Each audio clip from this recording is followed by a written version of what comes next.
வணக்கம். செய்திச் சுருக்கம். மோடியின் புதிய ரூட். திணறும் எதிர்க்கட்சிகள். பிரதமர் மோடி எதை செய்தாலும் அதை கடுமையாக விமர்சிப்பது எதிர்க்கட்சிகளின் வழக்கம். ஆனால் முன்னாள் பிரதமர்கள் சரண் சிங், நரசிம்ம ராவ், விஞ்ஞானி MS சாமிநாதன் ஆகியோருக்கு நாட்டின் உயரிய விருதான பாரத ரத்னா வழங்கியதை விமர்சிக்க முடியாமல் திண்டாடுகின்றனர். இதனால் லோக்சபா தேர்தலில் பாஜகவுக்கு ஆதாயம் ஏற்படுமே என்கிற கவலையும் எதிர்க்கட்சிகளிடம் உள்ளது. நரசிம்ம ராவ் இறந்த பின் அவரது உடலை காங்கிரஸ் அலுவலகத்தில் வைக்க அனுமதி மறுத்தவர் சோனியா. இப்போது வேறு வழியில்லாமல் நான் வரவேற்கிறேன் என 2 வார்த்தையில் வாழ்த்து தெரிவித்துள்ளார். சரண் சிங்கின் பேரன் ஜெயந்த் சௌத்ரி உத்தரப்பிரதேசத்தில் தேசிய லோக்தளம் கட்சியை நடத்தி வருகிறார். அம்மாநிலத்தின் மேற்கு பகுதியில் இந்த கட்சிக்கு ஆதரவு அதிகம். காரணம் ஜாதி அரசியல். எதிர்க்கட்சிகளின் கூட்டணியில் இருந்த ஜெயந்த் தற்பொழுது பாஜக கூட்டணிக்கு தாவுகிறார். கடந்த லோக்சபா தேர்தலில் மேற்கு உத்தரப்பிரதேச தொகுதிகளில் பாஜக வெற்றி பெற முடியவில்லை. தற்பொழுது பாரத ரத்னா விருது மூலம் அதையும் சரி செய்துவிட்டார் மோடி. அதேபோல் நரசிம்ம ராவிற்கு அளித்துள்ள விருதால் ஆந்திரா, தெலுங்கானாவிலும் பாஜகவுக்கு லாபம் கிடைக்கும் என அக்கட்சி நம்புகிறது. தமிழகத்தின் விவசாய விஞ்ஞானி MS சுவாமிநாதனுக்கு விருது வழங்கியதால் தமிழகம் மீது மோடி அதிக கவனம் செலுத்துகிறார் என்பதும் தெரிகிறது. கிளாம்பாக்கத்தில் பயணிகள் போராட்டம். சந்தேகம் அளிப்பதாக அமைச்சர் பேட்டி. சென்னை கிளாம்பாக்கம் புதிய பஸ் ஸ்டாண்டில் இருந்து பஸ்கள் முறையாக இயக்கப்படவில்லை என கூறி பயணிகள் போராட்டம் நடத்தினர். இதனால் அமைச்சர்கள் சேகர் பாபு, சிவசங்கர் ஆகியோர் இன்று கிளாம்பாக்கம் பஸ் நிலையம் சென்று ஆய்வு நடத்தினர். அமைச்சர் சிவசங்கர் செய்தியாளர்களை சந்தித்தார். கிளாம்பாக்கத்தில் இருந்து வழக்கமான பஸ்கள் இயக்கப்படுகின்றன.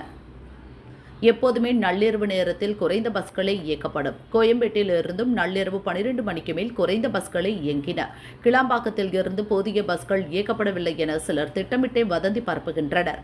வெள்ளிக்கிழமை வழக்கத்தை விட திருச்சிக்கு 70 பஸ்கள் கூடுதலாக இயக்கப்பட்டன. கிளாம்பாக்கத்தில் பயணிகள் போராட்டம் நடத்தியது சந்தேகம் அளிக்கிறது. நள்ளிரவில் வரும் பயணிகள் குறித்து ஆய்வு நடத்த உள்ளோம். கோயம்பேடு ஆம்னி பஸ் ஸ்டாண்ட் மீண்டும் இயங்குவது போன்ற தோற்றத்தை உரிமையாளர்கள் உருவாக்க பார்க்கிறார்கள். முடிச்சூரில் புதிதாக கட்டப்பட்டு வரும் ஆம்னி பஸ்கள் நிறுத்தும் இடம் ஏப்ரல் மாதத்திற்குள் பயன்பாட்டிற்கு வரும் என அமைச்சர் சிவசங்கர் கூறினார். இதைத் தொடர்ந்து முடிச்சூர் பகுதியில் கட்டப்பட்டு வரும் ஆம்னி பஸ் நிறுத்தும் இடத்தை அமைச்சர்கள் சேகர் பாபு, சிவசங்கர், CMDA தலைமை அதிகாரி அன்சூர் மிஸ்ரா ஆகியோர் பார்வையிட்டனர். ராசா பற்றிய கேள்வி கண்டுகொள்ளாத கனிமொழி. கோவை பீளமேடு அவினாசி சாலை தனியார் ஹோட்டலில் திமுக லோக்சபா தேர்தல் அறிக்கை தயாரிப்பு குழு கூட்டம் நடந்தது. குழு தலைவர் கனிமொழி MP தலைமையில் நடந்த கூட்டத்தில் கோவை, நீலகிரி மாவட்ட தொழில்துறையினர், கல்வியாளர்கள், மீனவர்கள், தொழிலாளர்கள், மாணவர் சங்கங்கள் உள்ளிட்ட பல்வேறு தரப்பினரை சந்தித்து கோரிக்கை மனுக்களை பெற்றனர்.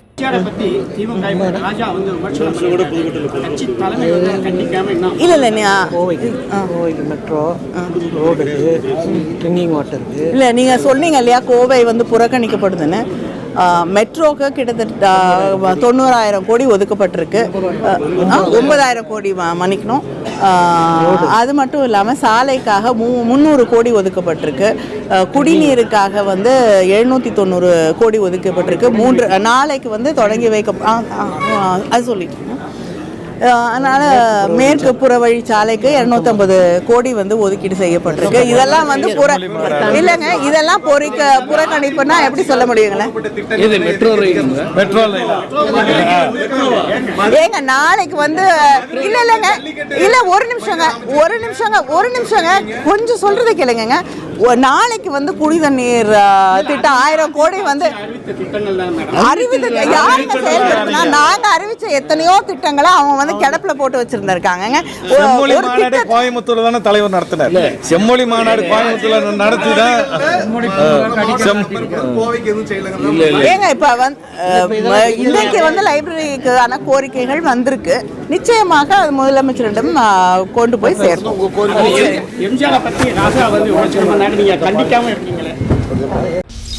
தமிழக பாஜக MPக்கள் பார்லிமெண்ட் செல்வது உறுதி. பாஜகவின் எண்மண் எண்மக்கள் யாத்திரை வெற்றி ஆளுங்கட்சியை அச்சமடைய செய்திருப்பதாக பாஜக மாநில தலைவர் அண்ணாமலை தெரிவித்துள்ளார். அதனால்தான் சென்னையில் நுழையும் போதே போலீஸ் பாத யாத்திரை குழுவினரை தடுக்க பார்க்கிறது, அனுமதி மறுக்கிறது.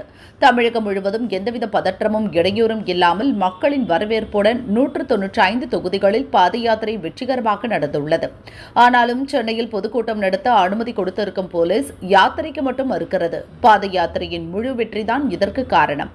தமிழக பாஜகவுக்கு 20% கூடுதலான ஓட்டுகள் கிடைக்கும் என்று கருத்து கணிப்புகள் கூறுகின்றன.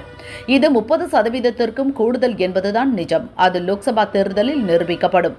மோடியின் கரங்களை வலுப்படுத்த தமிழக பாஜக எம்பிக்கள் பார்லிமெண்ட் செல்வது உறுதி எனவும் அண்ணாமலை குறிப்பிட்டுள்ளார்.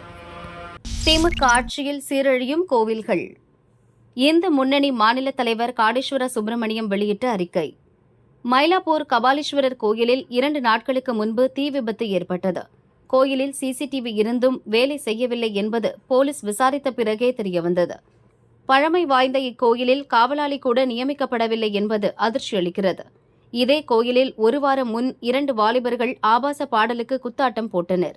அதுவும் அறநிலையத்துறை அலுவலகம் முன்பே நடந்தது. பக்தர்களின் எதிர்ப்பு வந்த பின் நிர்வாகம் மன்னிப்பு கேட்டது, புகாரும் அளிக்கப்பட்டது. சில நாட்களுக்கு முன் இதே கோயிலில் முஸ்லிம் ஒருவர் உள்ளே சென்று மொபைல் போனில் வீடியோ எடுத்ததும் சர்ச்சையானது. கோயில்களை காக்க குரல் கொடுத்து வரும் முன்னாள் ஐஜி பொன் மாணிக்கவேல் பக்தர்களோடு கோயில் மண்டபத்தில் அமர்ந்து பேசக்கூடாது என்று நிர்வாகம் தடை செய்துள்ளது. தமிழகத்தில் உள்ள பல கோவில்களில் தேவையில்லாத உத்தரவுகளை பிறப்பித்து பாரம்பரிய விஷயங்களை தடை செய்கிறது. பக்தர்களை வேதனைப்படுத்தும் செயலில் இந்த அரசு தொடர்ந்து ஈடுபடுகிறது. தமிழகத்தில் கடந்த 3 ஆண்டுகளாக கடவுள் நம்பிக்கை இல்லாத திமுக ஆட்சியால் கோயில்கள் சீரழிக்கப்படுகின்றன, பக்தர்கள் பயமுறுத்தப்படுகின்றனர் எனவும் அவர் சாடியுள்ளார். ரூபாய் 1 கோடி பீடி இலையுடன் சிக்கிய 2 ஃபைபர் படகுகள். தூத்துக்குடியிலிருந்து கடல் மார்க்கமாக இலங்கைக்கு மஞ்சள், டீசல், பீடி இலைகள், போதைப் பொருட்கள் அடிக்கடி கடத்தப்படுகின்றன. போலீசும் கடற்படை அதிகாரிகளும் சோதனை நடத்தி கடத்தல் கும்பலை கைது செய்வதும் தொடர்கிறது. இன்று அதிகாலை சிலுவைப்பட்டி கடற்கரையிலிருந்து இலங்கைக்கு பீடி இலைகள் கடத்தப்படுவதாக கியூ பிரிவு போலீசுக்கு ரகசிய தகவல் கிடைத்தது.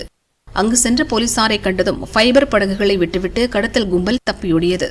அவர்கள் விட்டுச் சென்ற 2 ஃபைபர் படகுகளில் 1 கோடி ரூபாய் மதிப்பிலான 3 டன் பீடி இலைகள் இருந்தன. அவற்றையும் கடத்தல் கும்பல் விட்டுச் சென்ற 2 வீலரையும் பறிமுதல் செய்த போலீசார் தப்பியோடியவர்களை தேடுகின்றனர். மின்கம்பி அறுந்து விழுந்ததில் தீயில் கருகிய சொகுசு கார். சிவகங்கை காரைக்குடியைச் சேர்ந்தவர் தொழிலதிபர் செல்லக்கண்ணு. திருவள்ளூர் நகரில் புதிதாக வீடு கட்டி இன்று கிரகப்பிரவேசம் செய்வதாக இருந்தார். வீட்டு வாசலில் பந்தல் போடப்பட்ட அனைத்து ஏற்பாடுகளும் நடந்தன. இரவு மின்கம்பத்திலிருந்து திடீரென மின் ஒயர் அறுந்து விழுந்ததில் பந்தலில் தீப்பிடித்தது. வீட்டு வாசலில் நிறுத்தியிருந்த சொகுசு கார் தீயில் கருகியது. காரில் இருந்த 1 லட்சம் ரூபாய் ரொக்கமும் தீக்கிரையானதாக செல்லக்கண்ணு வீட்டார் தெரிவித்தனர். தீ விபத்து குறித்து போலீசார் விசாரிக்கின்றனர். சகுனம் சரியில்லை என கூறி செல்லக்கண்ணு வீட்டார் புதுமனை புகுவிழா நிகழ்ச்சியை ரத்து செய்தனர். கண்டதேவி சொர்ணமூர்த்தீஸ்வரர் தேர் வெள்ளோட்டம் கோலாகலம்.